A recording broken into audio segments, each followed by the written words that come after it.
Hello and welcome to the Tifo Football Podcast. I'm Joe Devine and I'm delighted to be joined by John Mackenzie. Hello. Hello. JJ Bull the Bullard. Yes. Hey, yes, indeed. Now, plenty going on today to discuss. We were briefly joined by the elusive Seb Stafford-Bloor all the way from Deutschland today. He walks us through the breaking news of this morning regarding Manchester City and the Premier League and all that kind of fun stuff. So we talk about that to kick the episode off, joined by Seb just for 5 minutes. Then he departs back to his busy bunker of work. And I continue here with John and JJ to discuss, is Pepper Tweaker? That's one thing. That's what Steve's written in the plan there. I didn't say that. He said that. But of course he's referring to tactical tweaks as a coach, because Manchester City did lose to Spurs on Sunday. And Pep, that bit was cut out. But let's talk about instead Everton and Arsenal. We do. The cost of living. Yeah, we talk about the cost of living, but not in a serious way. I've made it sound serious. Actually, we talk about it in a way that's almost unserious and potentially offensive now I've set it up as that. And of course, which animals have or haven't been to space? That was my favourite bit. How would you rate this episode overall? I mean, but it's incidentally for people listening and watching, we record the intro at the end, so we know everything that's about to happen.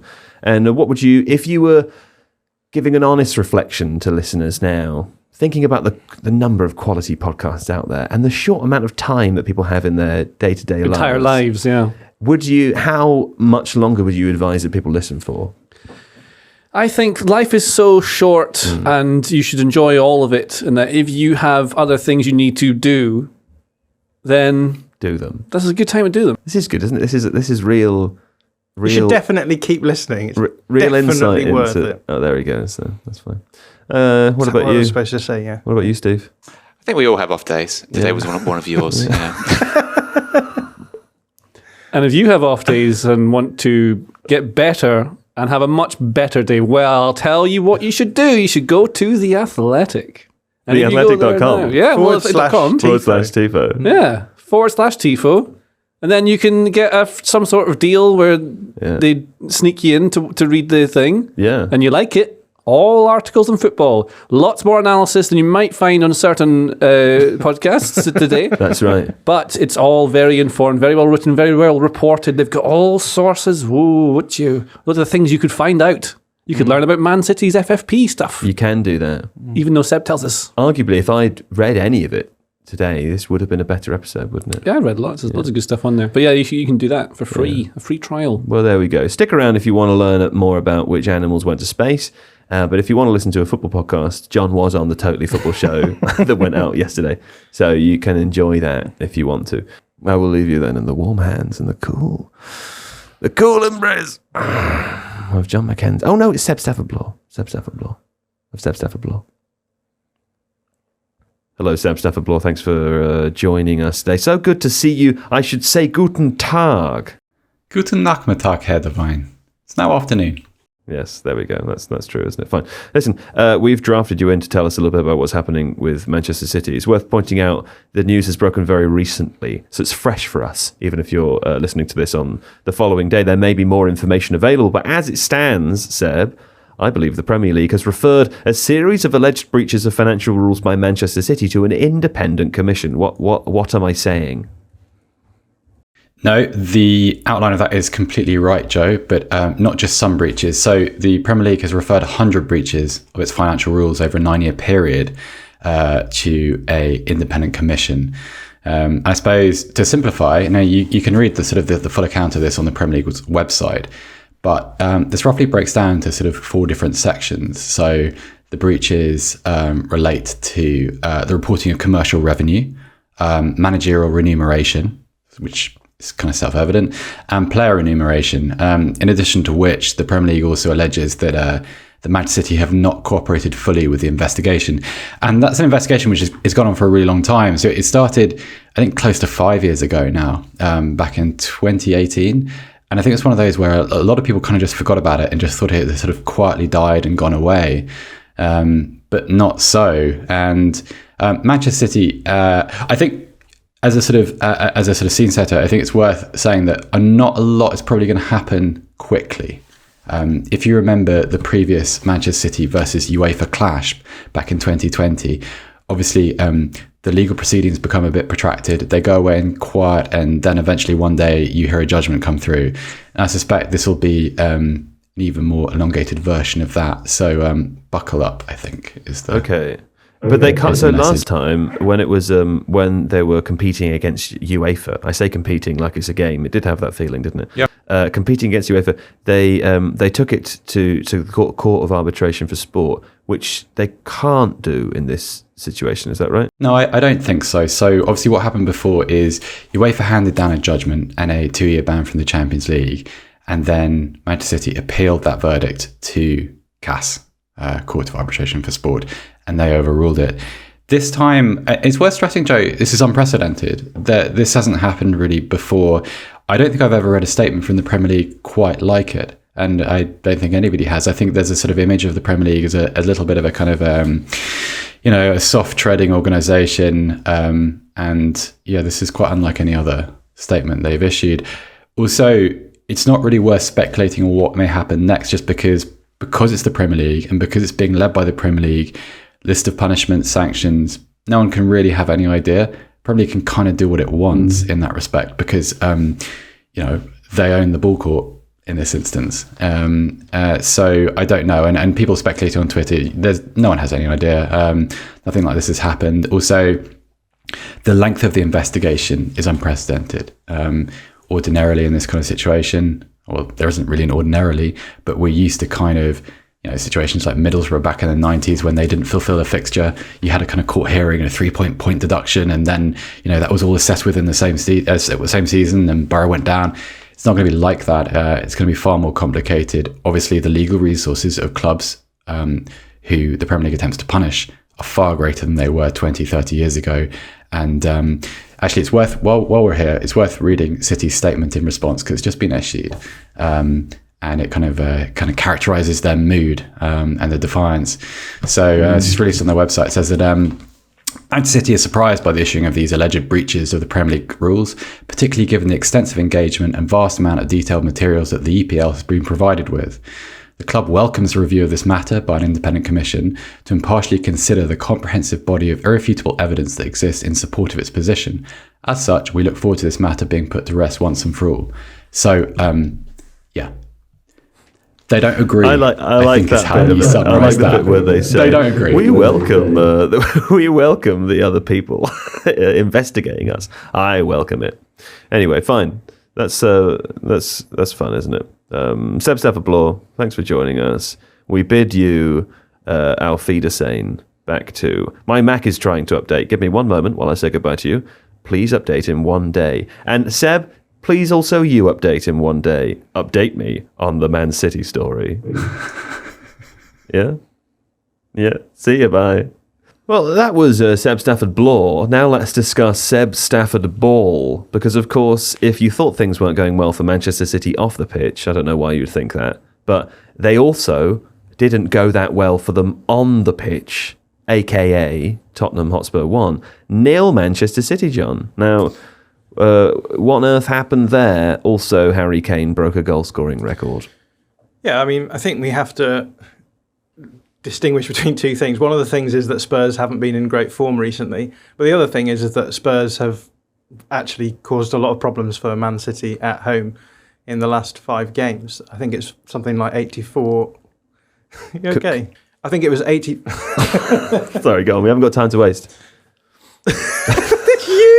No, John, we haven't got time. I think it was 80. Okay, no. Steve Hankey, it's worth saying at this point, producer of the podcast, you are supposed to be the person to step in to stop this kind of nonsense. I've got a hard out today. We have to finish in 45 minutes. Okay. So I will give you a task. You get 3 speed ups today. You have to be careful when you use them, because if you use one in the wrong place, we're not going to respect you. Okay, we won't respect that authority. But you've got 3, so pick when to use them. And maybe it's when, I don't know, John's going on too long, or maybe it's when JJ's making a mockery of the situation, or maybe it's when when you're John's doing going on something too like long. this, yeah. How do you want me to signal? I want you to just get on the mic and go speed up. Okay. Yeah, or Cool. move on, or maybe be creative with it. Yeah. Okay. I mean, this is a good example of Speed when up. it could be used. That's number one. It's gone. You've got 2 left. Okay, John. What happened with Man City? Because listen, Tottenham Hotspur don't beat Man City 1-0 every day, or do they? Bit of a bogey team, aren't they? Yeah, I think it's been interesting that last 5 games that Manchester City have played at Spurs' new stadium, they've actually not managed to win. They've not actually even managed to score. They've taken 84 shots and not managed to pull off any kind of goal, I suppose. But you need to distinguish that from what has been happening in those games, because I think Pull off a goal. I think Spurs are exactly the sort of team that are going to cause a team like Manchester City problems, because they're very good at being defensive and then expanding at speed. And this is what happened. This is what happened in the game yesterday. They managed. Actually, they didn't manage to score a goal on the break, but they did generate a lot of chances on the break as well. It's hard when people are making plays. So hard. John, I think you've done a terrific job. JJ, I mean, the question, look, we'll come back to talk about Spurs a little bit more and Harry Kane specifically, but, it's an often sort of a levied criticism at Guardiola. He does a lot of tweaking. I've heard you sort of defend that a lot in the past and talk about why it makes sense. Would you? I assume you would like to take the opportunity to do that now. I mean, these sorts of results happen, don't they? Well, yeah, they do. It's a mistake that they let the goal in, and the way that Man City play suits the way Spurs play. They want to sit back and hit on the counter, which leaves space in behind. And he changed the system a little bit, I think, for this game, specifically to deal with some of the things that Spurs are trying to do. And I think it's interesting when you look at how City line up, because on the team lineups, they often don't seem to make sense, because you've got players like Rico Lewis and Kyle Walker, who you both think are right backs. But there's the thing that Guardiola's teams don't have a set formation. They just have players in different positions all over the pitch. Yeah. I'm immune to this, it turns out. What my face Yeah, is. I don't know what that is. Normally it would break me. Trying to trip him up. But Yeah, he no, can't I'm be good. I'm a tripped. real pro. Well, what you're saying is interesting as well. Well, so for example, carry on. like Rico Lewis, right, is both a midfielder and a right back. It just depends on where he is and where the ball is and where teammates are at certain times. So like at one point they might have one defender, they might have 2, they might have 3, they might have 4. It doesn't really matter.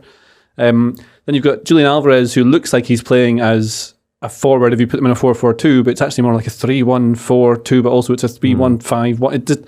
The numbers don't matter, as Guardiola said like lots of times. But when you try and play without the tempo that you needed, and you can't get the passes through against a team like Spurs, who are going to drop deep and deny you the opportunity to do that, the games grind down.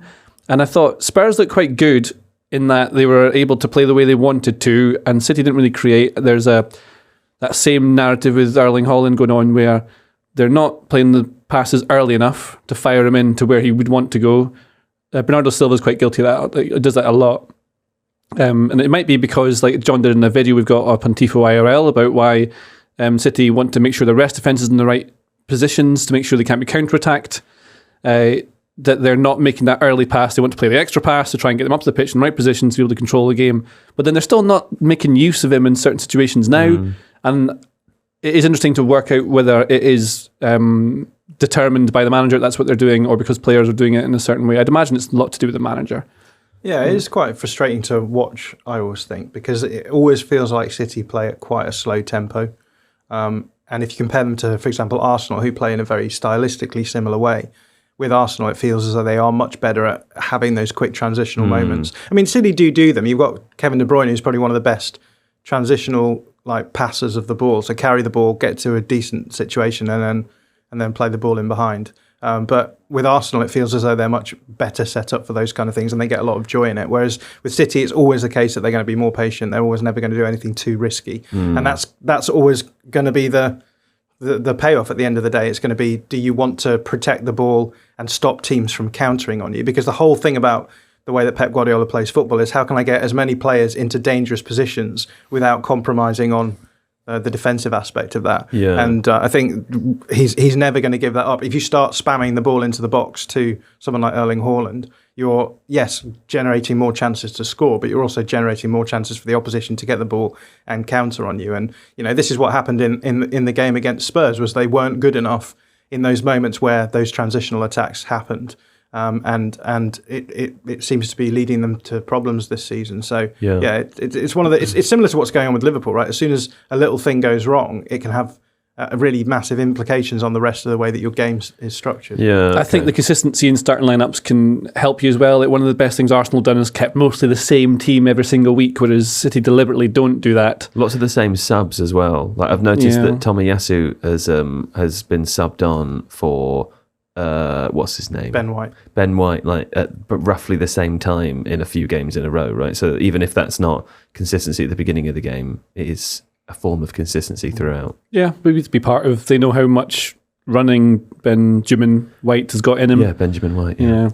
I always forget to call him Benjamin White. Yeah, he wants to be called Benjamin. It's just longer, isn't it? Got to get it in my head. And he's a footballer. Should be called something like Benzi or Benzo. Yeah. You know, you have to have a 2-syllable name. You can't be you, because you already have a nickname, JJ. Yeah, but it's not really a nickname though. It's just that no one calls me anything different. Oh, I mean, it is a nickname because it's not your name, and it's what people call you. Yeah. But like, it is sort of my name. It's, I mean, sort of, but it's I didn't not choose the name. it, It's you not know? your name on your passport. No. Does anyone call you by your given names? Yeah, some of my closest friends do because I think it's funny, and But no one seriously. the police whenever I've committed a crime. What crimes have you committed? Did you kill the wrong pet? Murder, yeah. Speed up.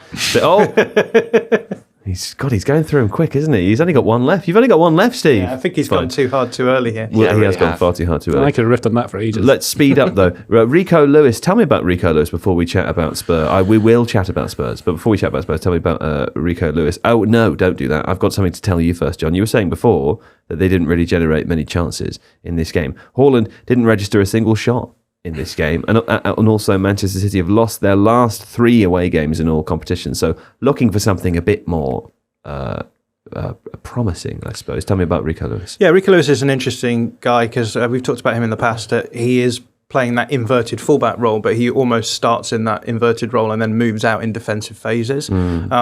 We saw in the game yesterday that he was actually playing on the other side of the double pivot, to the side he usually plays. You'd expect him to be on the right because he drops into the right back area, but City were playing Kyle Walker, so they didn't need him to drop into that area. He was dropping into the left-hand side, which I thought was interesting because I guess if you're only dropping in defensive phases, it's not that important in the build-up for you to be strong side-footed if you're going to invert in possession. A lot of people will have said that Pep was tinkering too much with this approach. I think it's a bit unfair on Pep because I think his genius is that he is one of those managers who is going to be able to problem solve in the way that he does with different structures and different ideas of players in different unusual situations. And for the most part, it works. And when that happens, people are like, yeah, well, it's Man City, isn't it? They're one of the best teams in Europe, in the world. They spend a lot of money, etc. But when it doesn't work, people say, oh, here he is tinkering again. So heavy hangs the crown. Heavy hangs the crown indeed of the tinkerer. Yeah. Tinkerer, tailor, soldier, spy. Tinkerer, tailor, soldier, spy, crown. Yeah. Okay, let's talk about Spurs though. Harry Kane broke the Spurs record of goals. He's scored the most of goals for Spurs now. Do you think that's an impressive feat, JJ? Yes, it's a good scoring record for the man. Yeah. The man with a plan. Also, given when you think like how late he blossomed as a player, He's done well, hasn't he? the number of clubs he was on loan at, and everyone. I remember Uncle Damien saying he watched him at Norwich and was like, it's fine. I once saw Crystal Palace play Leicester City before they were both in the Premier League. Which one was he at? He was at Leicester. Yeah. And he was on the bench. Chris Wood started. And the replacements for Chris Wood were Jamie Vardy and Harry Kane. He didn't even make it on the pitch, I don't think, that day. Maybe he did, but I can't remember. But yeah. Kane's got that absolute elite clinicality. I don't know what the word is. Clinicism. Like, he's got that thing that I don't associate with English or British footballers. Yeah. Like the elite ones are the ones that do these things where you shouldn't be able to always hit the bottom corner no matter where you are. But he does. And so it's weird because I don't know. It's like watching an expert rapper present and thinking like, how do you do that every time? Because he's like quite unglamorous. I think this is part of it as well. You want your superstars to be these massive stars. Yeah.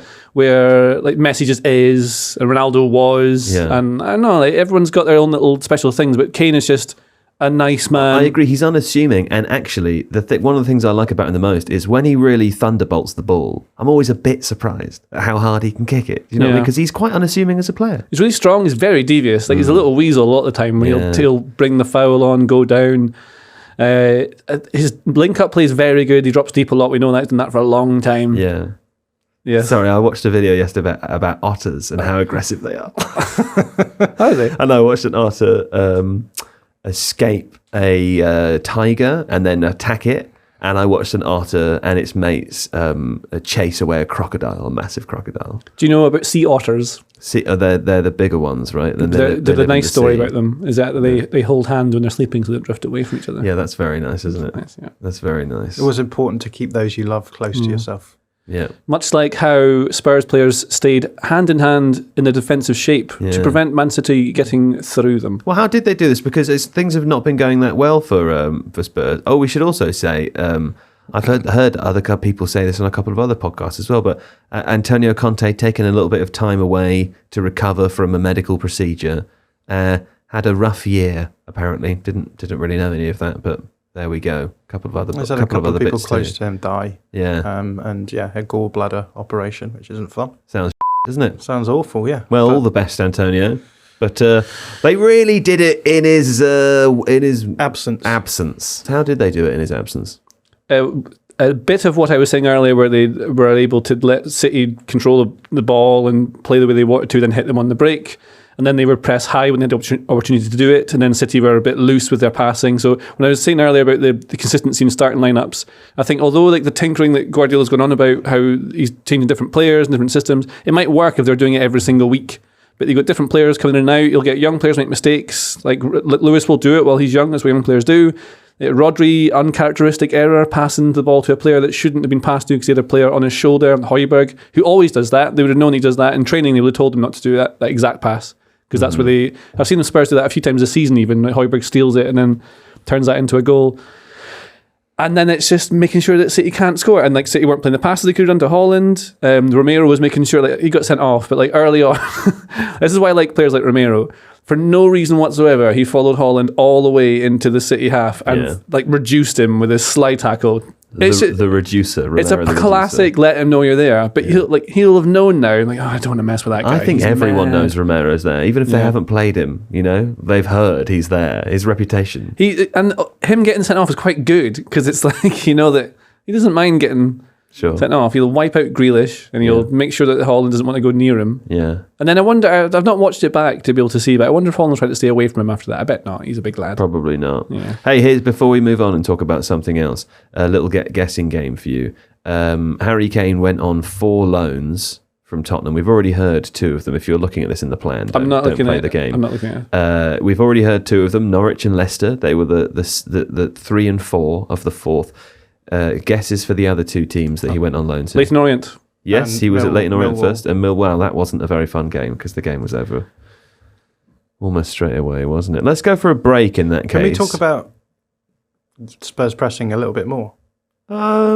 Just a tiny bit more. What do you think, Steve? A little bit more. A little bit more. Then I was just going to say that we talked. It better be good now, though. We talked about in previous podcasts about how one of the problems Spurs had was that they didn't really have a mid block. They seemed to move between having high pressing moments and then sitting deeper in a low block, and it just wasn't allowing them to actually control games very well. But I thought this was a good example of them being able to control the game out of possession in a mid block, which meant that they weren't in those situations where they just sort of end up drifting deeper and deeper. I think it happened towards the end of the game when they got tired after about the 60-minute mark. But it gives a really different complexion to the games that they're playing, because when they do sit really deep, absorb pressure, and then try and generate that space to attack in the counter-attacks, I think that they look like they're just under the cosh for a long time. Whereas now that they're pushing out a little bit more into a mid-block phase, it doesn't give the impression that they are just getting completely walked over by teams, and I wonder whether or not that's changing people's impression of what's going on. Yeah, no, that is interesting. Okay, fine. Listen, let's go to a break, and when we come back, we'll discuss more Spurs. Lovely break that was. Let's talk more about Spurs. Now, I want to talk about Spurs, gang, because on transfer deadline day, Matt Doherty was about to go on, it seemed like, on loan to Atletico Madrid, right? But then he didn't go on loan. He went on a kind of a full. That doesn't work. He went on a full because Tottenham and Matt Doherty mutually agreed to end early his contract, to terminate it, for him to join Atletico Madrid on a free transfer when he still had what was it, 18 months left in his contract? Yeah, 12 months left, something like that, 12 or 18 months left. That was a bit confusing. And it seems as though the reason that is the case is because Tottenham already have used up all of their international loan spots. So here's a list, John, of Spurs players currently out on loan. See if this sounds familiar to you. Sergio Reguilon, Harry Winks, Brian Hill, Giovanni Lo Celso. We've got Joe Rodon, Jed Spence, Tanguy Ndombele, Harvey White, and Destiny Udogie, all out on loan already. Joe Rogan, yeah. And while he's on loan with Spotify, everyone else is on loan at a football club. And I think the point to make here, right, is that there's a couple of players on that list. You could make the argument they're developmental loans. The rest of them appear to be players that at one point or another were brought in with the idea of them being integrated into the first team. And they, for a number of reasons, as opposed to it just being the wrong player or whatever, have not worked out. Yeah, there's a few things here, like Harry Winks obviously being sent out on loan later on in his career. That's not going to be developmental as well. So questions to be raised about whether or not they should just move players like that on. But yeah, if you run through the list, so Sergio Reguilon was brought in to be a starting 11 player. Brian Hill was brought in to be a starting 11 player. Giovanni Lo Celso, Tanguy Ndombele, who... Is Tanguy Ndombele the record signing that they made? So they spent a lot of money on him. I remember it was 50 million, wasn't it? It was a something lot. Like that. Jed Spence as well, who obviously is a different type of player, which I think is, again, they brought in players who they think will increase in value in the future, but the manager doesn't like them, and so they're in the situation where we've got this player that we wanted to develop and maybe make money off, or raise his value, and we can't do that because we can't play him, so we're going to send him out on loan as well. So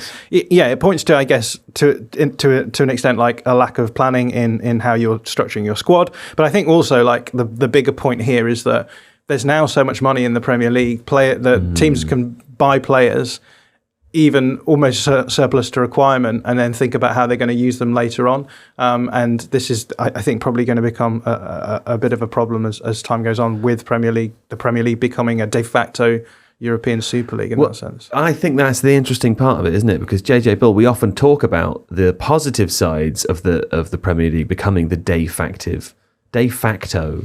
Super League. You said that's what you said, wasn't it? That's what I said. De facto. I like Super to say League. de facto. Yes. Yeah, I've heard you say that numerous times. Yeah. We often talk about the positive sides of that, and we've kind of marvelled over the last couple of years about smaller teams in the Premier League competing for transfers with Atletico Madrid, for example. Seems insane, doesn't it? Is the downside that if the players don't really work out in the first team, if you get relegated, that's a bit troubling, and B, you can't really sell them because no one anywhere else can afford to pay their wages or buy them apart from another Premier League club. Yes. Yeah, exactly my thoughts as well. Thanks, JJ. And Ndombele is the record signing for Spurs. 50 mil? 60 million 60. euros. Was it? Oh, euros. Yeah. You and your special currency. Yeah, that's right. Not my currency, because I support Brexit. What a stupid idea that was. Brexit didn't move us to the European currency, though, did it? That's right, because if we hadn't they would have had us having their money too. Do you know how the Premier League becomes the Super League where all the players go? Because they all want to go to the nice, hot countries, like the nice places. Like Barcelona. Norway. Oh, sorry, Spain. Yeah. Yes, exactly. Yeah. I was thinking of a nice hot country like Iceland. Yeah. Go on, though. Well, no, I mean, they would want to then choose. Oh, then they'd want to go in the nicest places to live. Which is probably London, What do you think that is? People talk about that all the time, don't they, with footballers? Like, do they choose a Manchester team over a London team? And then I guess I've heard players say before it's kind of a time of their life thing. Like, if they're a bit older, maybe they do prefer a Manchester club. You get to live out in lovely Cheshire, and you raise family, all the rest of it. If you're a younger player, maybe you want to be in a club that's near a city centre, so you can not be allowed to go out ever, but you theoretically could do. Or somewhere next to an airport where you can keep flying back home and you want to do that near sort an of airport. thing. Yeah. But then there's a thing with like all life, isn't it? Is that as globalization reaches its zenith. Yeah, I can't wait to hear what you're going to say. Slipping into English. Well, everywhere is the same now. Because like every That's not city you true. go to, it's got all the same shops and the pubs are all exactly the same. And then what's the difference? You've got a beach in them that are nice. I watched in. I'll tell you what's the difference. It's more expensive to live in London than it is in the north. and they've got that money. Yeah. No, I was going to say. That's funny actually. Let's talk about that. I was talking to John last night, and I was saying like, oh, isn't it nice? Thinking I was reflecting on John's last year. And thinking, isn't it nice that last year John was obviously fantastic, just as fantastic as he is now, but he didn't work at TIFO. And, let's be honest, no one knew who he was. And now that you and I, JJ, have lifted him up and put him on a little pedestal for everyone to go, oh, and point at, he's had a lovely year, hasn't he? I was saying to him last night, do you find it weird that just tomorrow you're being all casual about being on the Totally Football Show tomorrow? That's what I said to him. It's on the Totally Football Show in the morning. Isn't that exciting? A big podcast. You can listen to that, by the way, if you're bored of this one. Go and listen to John. They actually let him talk on there. He was allowed to talk, and he was all, it's no big deal. I said, come on. Don't you think it's, you've come somewhere in the last year? You said a bit of progress. Don't you think that your life is better now? Don't you think your life's better now? Yes. And you said, no, it's not better. You said you used to bathe every day and go for miles of walks back in the day when you didn't have anything else to do. read books. You read books, didn't you? Used to be an interesting person. You didn't have hundreds of people calling you every day. Yeah, it's very different. When you gave your bad Casemiro take, you didn't have to apologise publicly for it. That's right, yeah. Don't forget about what he said, by the way. I went to see The Darkness on Saturday. Well, actually, I saw 3 songs because I didn't know they were the support band to an awful band that I left. You only saw the last 3? Yeah. Oh. It was really annoying. What's happened Were they to them? known 3? They're just touring a bit. They've got another album coming out at some point. I love The Darkness. Justin Hawkins got a good YouTube channel, hasn't he? Yeah, they're great. A pint of Heineken was £8.60. Yeah. That's nuts. That shouldn't be right. That is a lot of money. See that link I sent you? How many animals do you think you could name that have gone to space without looking at the link? Yeah. So this is from Discover Wildlife. Yeah, 10 John can play as animals well. that have gone You to know space. monkeys have been. Monkeys have been. Yeah. They sent a dog to space. Laika. Was that, dogs, was yeah. that Laika the name of dog. I think they will have also sent mice to space. They sent mice to space, yeah. Is there insects on that list? There might be. I bet they sent spiders. They have. They've sent spiders to space. Yeah. Did David Bowie go with them? No. But what I think would be funny is like they've sent frogs, right? As well. If an alien were to intercept this craft, they'd be like, what the is this? Is it called Noah's Ark or something? How is this frog How is this? to get up it? How did you build this? Tell us your ways. It won't talk to us. We don't have the technology to communicate with this. Why can't we read its mind? It's almost as though nothing's happening. No electrical connectivity there. That's like a modern- How the hell is a to fish space. going to fly a rocket? They sent a fish to space. Yeah. How did they even keep the water? I assume they put it in like a goldfish bowl and it's bag. looking there, and then they have the controls next to it, and then it's got a brain plugged in, so then it can control the rocket that way. Yeah. I really regret using 2 I of my know. speeds up already. Part of me's wondering whether JJ's trying to tempt you to get rid of your third. Because I'm like, it's I want you to move on, but I well, don't want to then like. That's Can you give us used the it. barrels rest of empty. the list? I'm quite interested. Yeah, let's listen to more. Tortoises. Tortoises, very, very interesting. Again, you intercept a rocket, you're an alien, and you want to learn the secrets of this civilization, and then there's a tortoise inside it. Well, What's I mean, the plural of tortoise? Tortai. Tortai. Tortai. Tortai. Well, I thought I was right when I said that. Don't know if I was though. Tortoises is Yeah. It's a Greek word, clearly. Well, good shells, haven't they? Tortoises. That's one of the best things about a tortoise. I'm going on the shell. the tortoise etymology page. Yeah, let's find more about that. Oh, it's from French. It's from the French. tortois. Tortue. Tortue. Tortuga. Old French, that is. Old Spanish is tortuga. Is it really? Tortuga. I'm trying to think if there's Greek sound that would be like tortoise. Late Middle English. They've got turtles in Tortoise. Greece. Camels? What'd you say? Well, no, they've got turtles in Greece, don't they? Oh, I don't know. Never been to Greece. Yeah. Never been to I Greece. speak a bit of Greek. Do you? Let's hear some. Yeah. Milena Tzeidze. You have to say my name like that. Tzeidze. Tete, what does that mean? My name's My name is JJ. I worked that one. Maresi pizza. That's what you Maresi say. pizza. Say Matheno Linica. Gary Lineker. I am learning Oh, Greek. Ima Poskotia. I am from Scotland. it's nice. Yeah.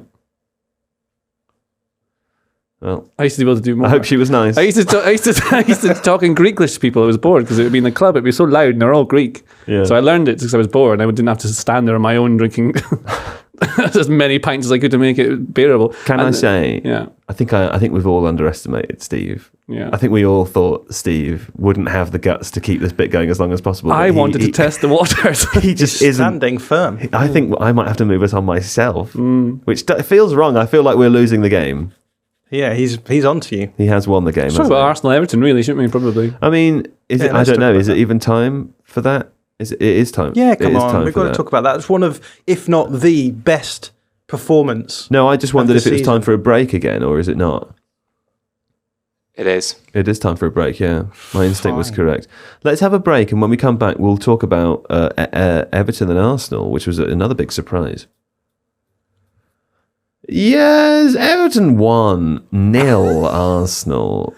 Tarkowski, 60-minute goal. Sean Dyche, welcome back to the Premier League. What do you think of that one then, John? Is it, have they, I bet Spurs might be happy that they won on, eh? And now that's all out of the way. What happened here? Yeah, I think it was a brilliant game of football. I think it was really impressive what Sean Dyche managed to do in a very short space of time. We expected him to come out in a 4-4-2 because that's what he does, but he didn't. And he made you look a fool. He made us look fools. What he did is he pushed one of the forward players deeper, so he had three midfielders, went with a 4-5-1 mid-block approach, and it was a really aggressive mid-block approach. And the reason I think he did that was because he recognises that Arsenal are really good at generating space in the centre of the field. They obviously have Zinchenko inverting a lot this season. They make a box midfield with Zinchenko and then Partey and then the 2 8s further ahead. And they're just really good at manipulating teams around, pulling their midfielders forward and then creating space in there behind them in between the midfield and the defence to exploit. Yeah. People should watch your excellent video about this on T4. Yeah. It's very good. Yeah. It's very good. And yeah, he instead of allowing that, he just had his midfield dropping deeper and then situationally moving out. So if the ball was on one side, one midfielder would push forward and they would make a situational 4-4-2 on that side. And then if the ball was moved to the other side, everyone would shift around. And so you'd have the player closest to the ball then stepping up to whoever was on the ball. Forced Arsenal back a lot. They were able to high press them at times and cause them problems in that way. But they also did their really good low blocking stuff as well. And I shared a shot map in my video showing you the area that Sean Dyche likes to talk about, that V shape in the penalty box, and just not allowing any really good chances in that space. So Sean Dyche doing Sean Dyche things, but with a bit of a twist. Well, very enjoyable video. I do encourage people to go and watch that. Would you like to hear, JJ? Would you like to hear Steve's joke? Yes. Steve's joke is Everton rolled the Dyche and got the reward. What do you rate out of 10? Is there not like a second bit now? Shouldn't there be like another bit which has got another pun in it? That's true. And actually, the reward, I guess, if it was related to dice, we go 4 out of 10? 5? People like to use the Dyche part of his name as the pun, but no one uses the Sean bit. Yeah. Who did we say that about the other day? There was someone who had a really obvious surname with the pun name, and we thought it would be funny if you just used Matt instead. Yeah, Sean of his prizes or something. Yeah. Sean of his tactical acumen. Yeah. I'm using Sean as in shearing a sheep in the past tense.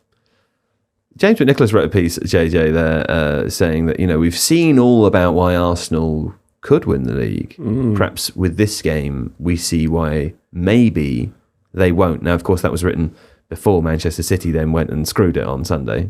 But it's an interesting point, isn't it? What did you see in Arsenal in this game that suggested that could there be a twist at the end?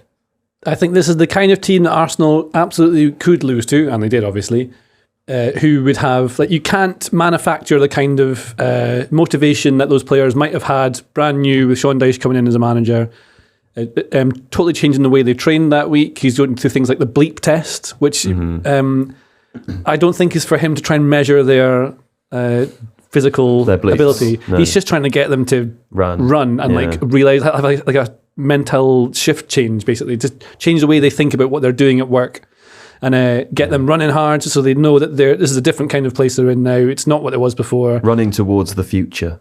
Exactly. Running towards the future, running towards space. Sean died in space. Sean died in space. Sean died in space. Could you say that they are now shorn of their misapprehensions about what the game is about? And so the kind of team that Arsenal could lose to is one who's going to be really up for the fight. Could probably battle them on the pitch and just take them with being hard and smashing things away. But they weren't properly old school. Like, it was very tactically clever what they did. Like, John's video explains it all really well, and you need to see it to be able to talk about it, I think.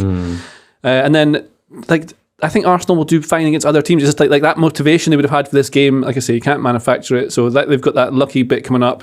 It just made sense. The only way Everton would ever have won this game is if they changed their manager right before it, and that manager was Sean Dyche. Yeah.